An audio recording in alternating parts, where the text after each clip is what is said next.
Testing, 1, 2. Testing.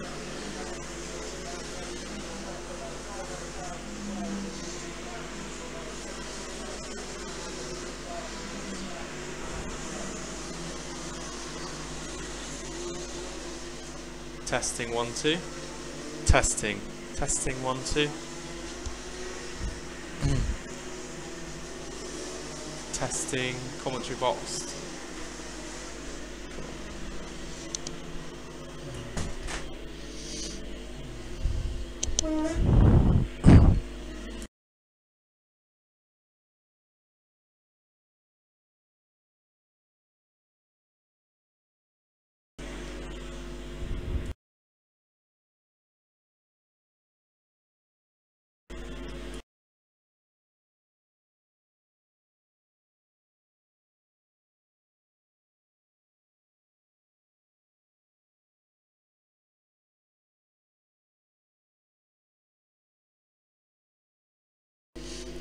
Hello and good morning everybody, welcome to Clay Pigeon Kart Club for the 10th and final round of the 2017 championship season here. It is the last round of the year for these drivers out there trying to get their last load of championship points where championships are on the line. Whether you're listening to the stream or here and watching your friends or family, my name is Sam Hunt. I'm going to be your commentator for the day, running you throughout today's action. Hopefully it's going to be a good one as we look to conclude the championship tables for the year. At the end of this day, we will know who will be the champions of each class. And a lot of the classes have already been decided. They know who has come out on top, but one class, one which is up next, the Honda Cadets, it's all to play for as Charlie Vaughan leads away in the championship with Ollie Tyler and Joshua Whittington Couch all separated by little over 30 points, which is very little in the realms of this racing here, especially with the final points later on today. But as I say, welcome to the November meeting, where it's also Remembrance Day, so there will be a minute's silence, of course, remembering those who served us in the war, and that will be taking place around 11 o'clock, it is my understanding. But hopefully we can enjoy a great day's racing. Pretty chilly day, to say the least, but hopefully we can witness some really good racing out there today, and the drivers will be pretty warm and toasty out there on the track.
here we are then, about to get underway in race number 1 of 26 of the day for the final championship round of the year. We will soon be underway, and it is the cadets, of course. I am a cadet, starting a little bit further down the track, but we'll be underway. 6 minutes of racing for each of the heats, and we have 4 cadet heats today. We'll get underway very shortly, and away we go. It's the number 89 who started on pole. Number 89, that is Mackay Sin, I believe, who started on pole position. Hasn't got the transponder quite corresponding with the screen yet, but hopefully that will be sorted soon. And the number 81 of Mitchell Gibbons, who's now taken an early lead in this race. Of course, if we're talking championship, it is very much Charlie Vaughan versus Ollie Tyler, but I'm not sure Ollie Tyler is actually here today. I haven't seen his name up on the screen, so pretty sure he might not be here. That could have a direct effect on the championship because of the drop rounds, but have to see how that works out by the end of this one. Charlie Vaughan will certainly be looking to try and claim as many points as he possibly can, that's for sure, as Mitchell Gibbons does take the lead after the first lap of the first race of the day. Mason Perrin is in second place with Lewis Spires in third position.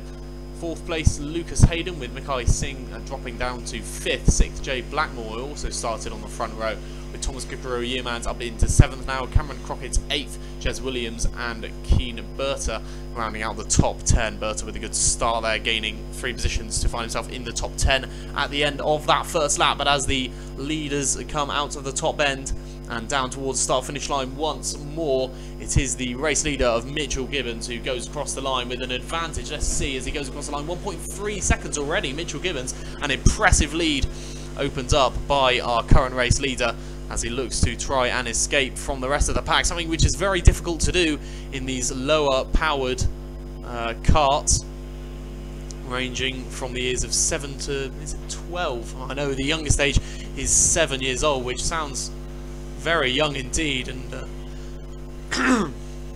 the bravery has to be commended by the young drivers who take to the track month after month.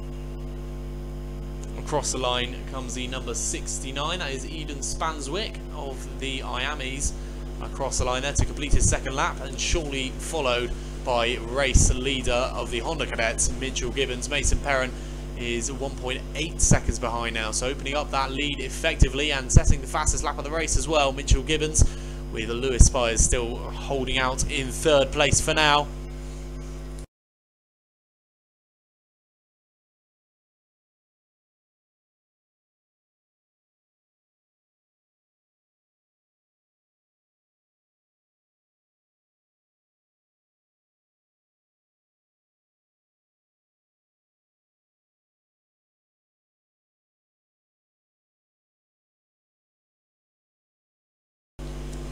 Gibbons across the line, 2.27 seconds his advantage now, with Mason Perrin and Spires still rounding out the top 3. Williams is up into 4th place, getting the better of Hayden on that previous lap, as the karts are on their 5th lap now, with 2 minutes and 50 seconds remaining. Slightly shorter heats this month, of course, because of the daylight issues, simple as that. There aren't any lights around the circuit, and of course the karts don't exactly have the lighting capabilities, so do have to make sure it's done before it's deemed too dark. But the finals later on will be 10 minutes plus a lap, so still a lot of time for some good racing there. But the cadets final should be later on, race number 22. That'll be certainly one to look forward to. Pack is always tight, and we always see some great racing within the cadet class, of course. Another good lap there by Keen Berta, who finds himself up into 5th place now, gaining a couple of positions. Lucas Hayden being the victim of that and having to drop another couple of positions, the number 56. As we are approaching now, we're in our final 2 minutes. Across the line, very close together, Spires, Williams and Berta. They go around Billy's blind, blue flag being waved for a couple of the back markers there, but as the 3rd place battle goes past the S's. Spires having to defend a bit from Jez Williams, who's looking to commit to the inside, but will Berta get the better of both of them? Tries to go up the inside there of the hairpin and into the horseshoe. We will see who is out on top. It looks like it is still the number 44 of Spires who's managed to hold on to that position, but I believe that Berta has managed to overtake Jez Williams in that kerfuffle and is up now into 4th position. So brilliant racing so far from him in this final day of the season, of course. As we go across the line is the number 15 now trying to go up the inside as well. Berta on Spears into the Billy's blind. Has he managed to do it as they go into the S's once more? I believe the 44 has lost a couple of positions. Has indeed. So it is Berta up into 3rd place now and hunting down Mason Perrin, who is 1.2 seconds up the road.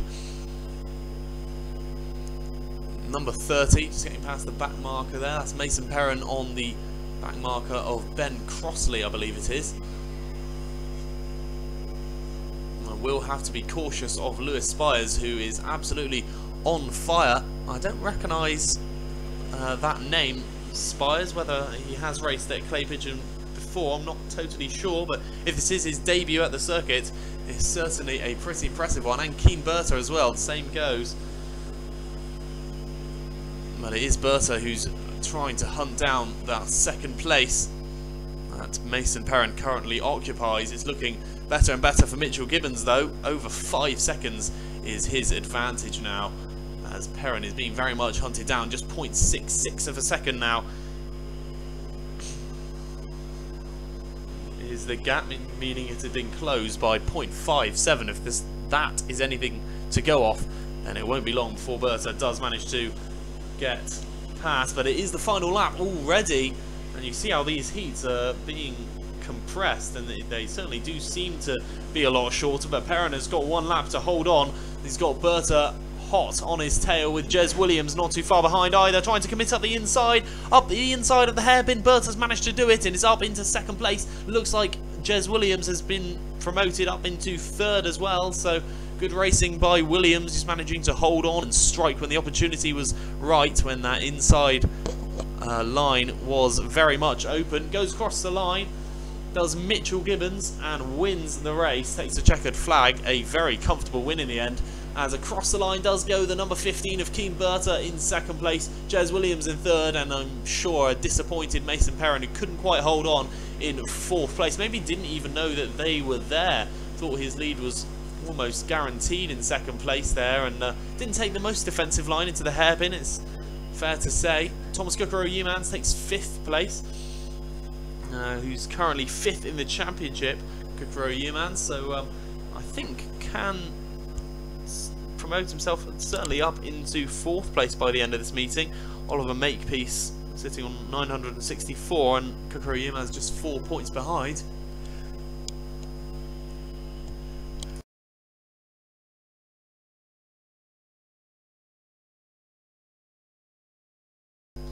Championship leader Charlie Vaughan finishes in 9th position, and let's see how that will have an effect on the championship by the end of the day.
Minimax then take to the circuit for their first race of the day, and race number 2 in the day, of course.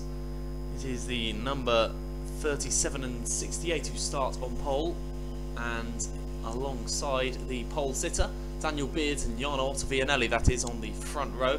Joe Leake and Jake Adams are on row 2, row 3 George Walker and Tom Adams, with Sean Cuss and Jack Finch on row 4, Amelia Nelson, Asage Hamera as the top 10. Let's see, as they come down towards the start finish line, who will get the best start. And it's a massive collision with several cars, one going straight into the tyre wall right on the off. 3 other carts at least involved in that incident. I think it might have been 4, but looks like an early retirement for the number 3 unless he can get that cart going again. Tom Adams, that is, trying to get his cars back onto the circuit, but I'm not quite sure what happened. One of the cars just was suddenly sideways and collected several others, the number 31, backwards into the tyre wall, and looked a bit more chaotic than perhaps it actually was. No drivers seem to be hurt anyway, which is obviously the important thing, as looks like that number 3 has managed to get going again. Yellow flags waving for Jarno Ottavianelli, our now race leader. Had a blistering start, Ottavianelli. I was going to mention before the that very large collision, but seemed several metres ahead of everyone else on the grid when the race began. But looks like we have only experienced 1 retirement as a result of that collision, so that's good. The rest of the drivers remain. We should still have 13 drivers left on circuit, but Tom Adams goes across the line there in 13th position with a 20-second gap separating himself and his closest competitor now, Jack Finch, in 12th. So certainly going to be difficult for Adams to take anything more than the points for 13th place, but we shall see. Ottavianelli does lead the way, as I've said. 2.36 seconds is his advantage back to Jake Adams, who I think was more than slightly put off by the massive incident which happened to occur just behind him. The number 54 currently in 2nd position, with Daniel Beards in 3rd place. And in terms of this championship, it is James Watson who is in the lead of the championship by a very considerable margin, and Sebastian Marlowe in 2nd place, but I don't believe either of those drivers are out here. Oh no, Sebastian Marlowe is out on track, so he's in 6th position out here and could get a chance perhaps to steal the championship. No, I don't think so. Because of the drop rounds, it should mean that James Watson will comfortably stride to victory and take the championship in Minimax. A foregone conclusion there, but Sebastian Marlowe has still got to defend 2nd place from Jake Adams, the number 54, who is currently ahead of him. But Marlowe does have a comfortable points advantage in the championship.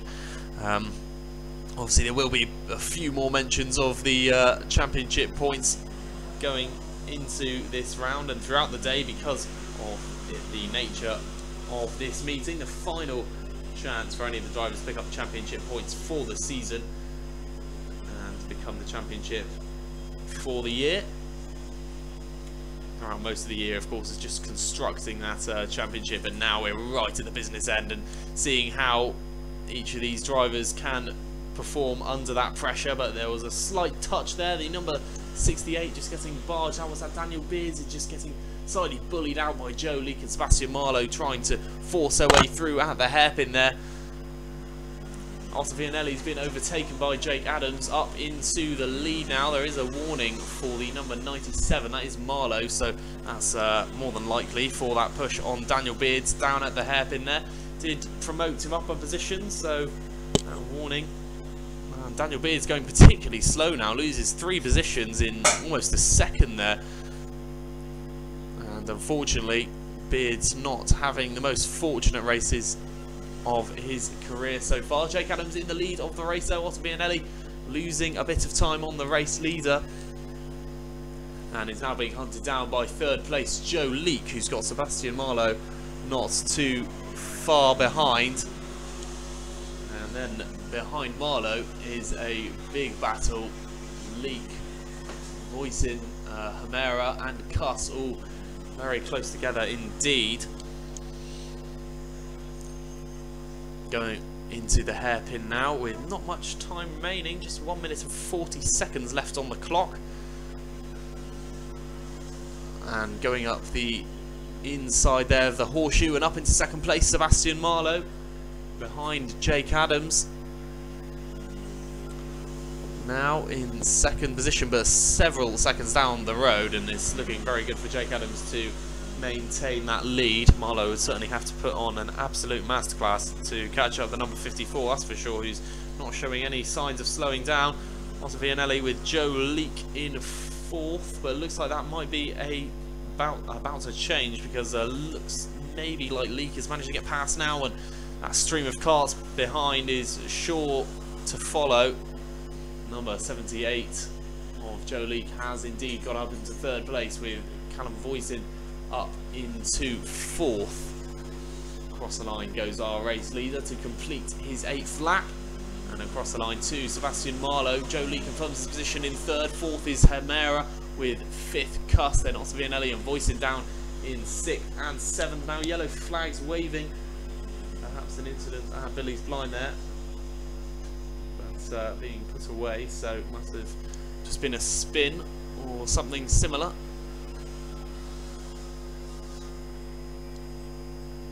That's Leake followed by Hemera. Is that battle for third? Looks like one of the closer battles out there on the circuit, and then just the second or so further down the road is a battle between Cuss and Otto Vianelli.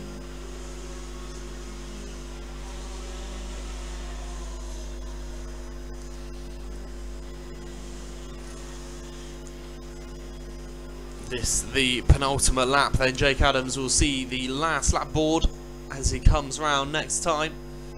Number 54 has had a pretty stress-free race and has led for the majority. Last lap board being shown to our race leader now, the number 54 who comes over the line. He sets a lap of 37.99, his best is a 37.90. So just 900 slower, pretty consistent there. Hemera is up into second place and Cuss into third. So what has happened to Sebastian Marlowe? Didn't see what happened, but that must have been that incident at Billy's blind. And the number 97 from second place, that could be pretty interesting, especially for the championship, but very unfortunate, of course, for the number 97. Perhaps that is indeed his kart at the hairpin there. Everyone promoted up a position, of course. Checkered flag goes for our race winner. Jake Adams wins the race. And the first heat of the day couldn't have gone much better for our number 54 as Hemera takes second position. Third goes to Jack Finch, who overtakes Sean Cuss on the final lap. Otto Vianelli just about manages to keep his position ahead of Daniel Beers right at the end there, with Jamie Blanchard in 7th. 8th goes to George Walker, with Callum Voisin in 9th in the end. Elis Jones in 10th. Tom Adams actually takes 11th, so Joe Leake and Sebastian Marlowe both wrapped up in that incident, presumably at the hairpin, and both of whom were running in high positions, tangled up, and neither of them managed to finish the race in the end. They will take points for 12th and 13th though, but not the best start of the day for that defence of second place in the championship for Sebastian Marlowe. Although that margin is pretty substantial, won't be worrying too much about that at the moment, but will be wanting to get a good result as soon as he possibly can in Heat 2 later on, which will be race number 8, as we look forward now to the Junior Rotax race, Heat 1 for the Junior Rotax.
The Junior Max Heat 1 then is ready to get underway, and James Laby and Harry Newman Oakley line up together on the front row. The number 22 facing the wrong way there. That's Bailey Voisin, not quite going in the right direction, but manages to get spun back around, and hopefully they'll manage to get going, but they are being told to go around one more time. So, oh, there's a spinner. Didn't quite perhaps get the memo that they were going around on another formation lap. A little bit too hot into the first corner there, but after a relatively messy formation lap, hopefully the start of the race will be a little bit tamer. But they'll go around the circuit one more time, being told to slow down by the marshals as we'll get underway with 6 minutes of racing with the Minimax. James Laby, Teddy Clinton line up together. Who's on top in the Minimax then? The Junior Max, sorry. It's Oakley Pryor who's leading the championship, but only by 25 points from Michael Goodburn, and Goodburn, the number 12, will perhaps have a chance to overtake the number 69, who both of whom feature today, and it's a big collision once again. 3 drivers off across the grass right at the start, none of whom made the start of Billy's, but it looks like all 3 may manage to get going again. The contact didn't seem that heavy, it was just sent all 3 of them across the grass, but one of the karts certainly having trouble beginning this race once more. Pretty damaging to that driver, but hopefully they manage to get going again. Keep my eye on that one. But coming down towards start finish line, completing the first lap of the race in the lead is Harry Newman Oakley. In lead of the Junior Max after 1 lap is Angie Stenning, who is in second position, with Teddy Clinton in third. Yellow flag still out for that driver who's trying to get their kart restarted. That's in fact Oakley Pryor, is it? The number 69. Not the best start to a day for Pryor there. And going across the line once again is Stenning in second place. Third is Clinton, with James Laby in fourth. Fifth is Bradley Watts. Michael Goodburn sixth. Seventh, James Crossley, with Jos Lockett in 8th, 9th Harvey Thornley, with Joseph Hawkwood in 10th. Warning is for the number 12 there, so that is Michael Goodburn, and that will mean that Goodburn will have to go into the pits, so a technical, more mechanical issue I should say, for the number 12 means an early retirement for both of the 2 battling it out for the championship. In fact, it's not all over for Gemma Hepworth, the number 24, who may be able to gain a position, perhaps even 2, if results go her way today. Up into 11th place now, Hepworth, but Goodburn will have to take to the pits. That was driving standards, I'm being told, actually. So, not the mechanical flag, of course. That was that's my fault. It's a black and orange flag is the mechanical one, so has to take to the pits the number 12, and that's not the kind of driving that will get you a championship title, having to go into the pits when the other championship rival has had an unfortunate beginning to the race. All drama in the Junior Max, no denying it, as Harry Newman Oakley is on his way still cruising to that victory. 1.78 seconds separating himself and Angie Stenning, who's shown real pace at stages this season. Been impressed with the youngster in the number 30 kart, and Teddy Clinton loses a position there. Bradley Watts finds himself in the top 3 for the first time in this race. James Laby is in 5th. 6th is Michael Goodburn, with 7th James Crossley, Jos Lockett 8th, 9th Harvey Thornley, and Joseph Hawkwood in 10th place. But Goodburn still, I'm not sure, has gone into the pit lane yet, the number 12, so will need to do that. Or is it just the warning flag? So it's just the warning, and will manage to continue on out there on the circuit. And once again, got to be cautious out there if he wants to really take advantage of the fact that Oakley Pryor has had an unfortunate start to this race. Of course, the drop rounds will come into effect.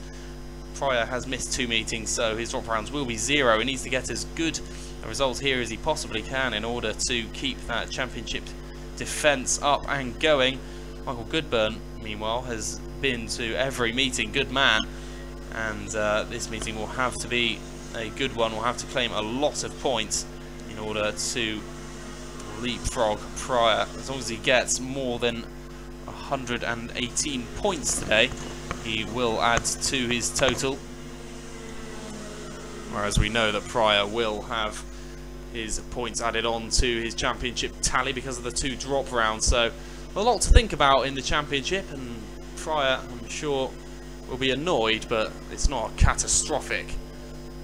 He will be hoping to get better results in the other 3 races they're taking part in later today. Not long left though, just over a minute of the first Junior Max heat of the day. Still Newman, Oakley, Stenning and Watts make up the top 3, with Clinton, Laby and Goodburn 4th, 5th and 6th. 7th place James Crossley and Jos Lockett in 8th. 9th is Harvey Thornley with Jem Hepworth. 10th, 11th is James Watson. Joseph Hawkwood in 12th. 13th Bailey Voisin, and 14th, having not completed a lap, Oakley Pryor.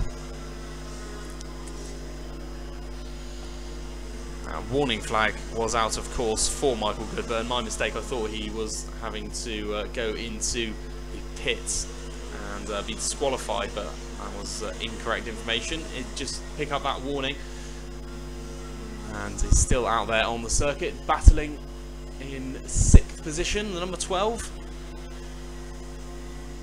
10 seconds left on the clock, and Harry Newman Oakley will come over the line this time with a approximately 1.7 advantage, and goes across the line with Stenning 1.8 seconds behind, so pretty similar, but loses a little bit of time on the race leader, with Bradley Watts in 3rd. 4th is Teddy Clinton, James Laby, Michael Goodburn rounding out the top 6. No changes in that order for a fair few laps now as the carts begin to file into pace order, and it has been very impressive from Harry Newman Oakley. Perhaps we can expect to see more from him today. Has controlled this race very effectively and hasn't given Stenning much of a chance to catch up and perhaps try and take the race lead for himself. Across the line it comes the number 17 of Bradley Watts, but now Harry Newman Oakley, all he'll be looking for is the checkered flag as the number 86 goes on in the lead with that advantage. 1.87 seconds, sweeping around the horseshoe and into Buttons and past the old finish line, out of the top bend and down towards the checkered flag to take his first win of the day. Harry Newman Oakley in the number 86 wins the first heat of the Junior Max as Anchi Stenning takes 2nd position. 3rd goes to Bradley Watts, with 4th Teddy Clinton, 5th James Laby, and Michael Goodburn rounding out the top 6. 7th place will be James Crossley, just ahead of Jos Lockett. Not much to separate those two, 0.19 of a second to be exact, with Jem Hepworth in 9th, and 10th James Watson, Harvey Thornley in 11th, 12th Joseph Hawkwood. Bailey Voisin was an early retirement alongside championship leader Oakley Pryor, of course. As we now look forward to the Formula Blues up next, a slight break from our championship action to bring you action from the Senior Blue.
So just for those of you on the stream, we will be having a short break now. We'll be having a 2-minute silence at 11 o'clock. So that'll be why there isn't any racing out on the circuit. Formula Blues will be after that 2-minute silence as we pay respects to those who served for our country during the war.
back now with the racing, and it's Formula Blue who are up next. Race number 4, their first heat of the day, and it's a very big grid of Formula Blue to get us underway in this class for the day. Luke Latimer and Robert Dudley, I believe, are the two starting on the front row of 12 rows, 24 drivers out there on the circuit as we ready to get underway with race number 4 of the day. Look at that grid, looks pretty impressive as they head down towards the start-finish line, ready to get underway with their 6 minutes of racing today. And we do get going now with the Formula Blue off the front row. Latimer and Dudley, who one of the cars has spun there at Billy's. Hopefully it doesn't get wrapped up and caught up in any other incident, and one car went close, but fortunately no further damage was done there. Must have been pounding out his chest there. It's like the number 7 that was our pole sitter, Luke Latimer, so not the best start from him, but manages to rejoin in the back of the field, and there's another spinner there just on the exit of the hairpin, so not last straight away, but not too far from it. Let's see who is on top as they come out of the top end and down towards the start-finish line. The number 17 of Ben Pearson is in the lead of the race, and Robert Dudley in second place. Anthony Cleal up into third with fourth place Martin Wheeler, Kevin O'Neill, and there's a yellow flags waving down at Billy's line. Whether there's been an incident or not, one of the cars looking pretty sluggishly rejoining the circuit there, but several big winners and big losers in that race. Mitchell McLeod from 20th to 10th in one lap, very impressive from the number 3, and gaining 7 positions as well. That's Taylor Waldron, and another big winner, J. Drew Colvert, up into 11th place, gaining 8 positions, and Anthony Cleal and Martin Wheeler in 3rd and 4th have both gained 7 positions to find themselves in the places they are now. But Anthony Cleal, who sports the number 4 this meeting, I thought he had number 1 in the previous one, but perhaps I'm mistaken. He's definitely occupied the number 1 plate at some stage.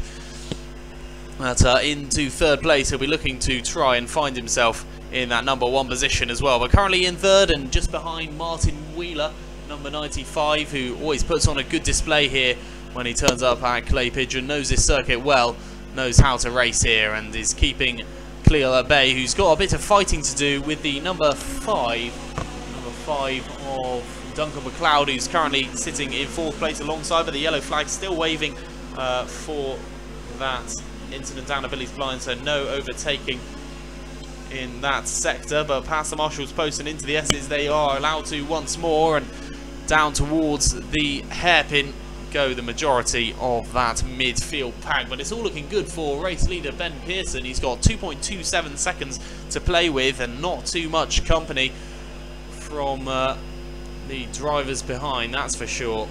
No one ahead of him. It's a big clear track, and Martin Wheeler, his closest competitor, is ever so slightly closing in though. In fact, he closed in by 0.4 of a second on that previous lap, so this is not over yet as we begin to count down the seconds of the first half of this race. Duncan McLeod up into 3rd as Anthony Cleal loses out and finds himself now in 4th position, and in fact is about a second behind as well, the number 5. So Duncan McLeod getting past Anthony Cleal was certainly very beneficial for the number 5, and has harmed Cleal's chances of winning this one. Mitchell McLeod in 5th place, the number 3. He's ahead of Robert Dudley and Jake Drew Colvert, both of whom have just switched around positions on that previous lap. Toby Cook is in 8th place, 9th the 0-plated Stuart Gray, and Keith Wilson gaining 2 positions, find himself into the top 10 for the first time in this race. The yellow flag still, that's a still non-overtaking sector down at Billy's blind there. That's out of the top end the back markers. It looks like the number 65 of Robin Stoddard Stones and Graham Dudley, but across the line now Ben Pearson with Martin Wheeler and Duncan McLeod not far behind whatsoever. 0.42 of a second. Where has that lead gone is what Ben Pearson will be asking himself, but it's just to do with the sheer pace of Martin Wheeler, and Duncan McLeod, who's managed to latch onto the number 95, is making the most of the fiery pace which he occupies at the moment. Ben Pearson takes a slightly wide line into the horseshoe, and that benefits Wheeler, but more so benefits Duncan McLeod, who manages to get up the inside of both of them and up into the lead of the race for the first time. So number 5, brilliant manoeuvre from him as McLeod finds himself in the lead ahead of Martin Wheeler, who gains and yet loses a position at the same time, remains in second. Ben Pearson in third now. Anthony Cleal 4th, 5th Mitchell McLeod, and there's not much separating these drivers. Number 65 going very slowly there. Seems like an issue for Robin Stodderstones, who currently in 23rd position, but may have to take it into the pits or indeed to the side of the circuit. That kart not sounding healthy as the karts head down, completing their 8th lap now and into the last minute as well, as McLeod still leads from Martin Wheeler and Ben Pearson, with Anthony Cleal in 4th, Mitchell McLeod rounding out the top 5. There haven't been any changes within who's in that top 5 for a number of laps now. This blue flag still waving for Graham Dudley.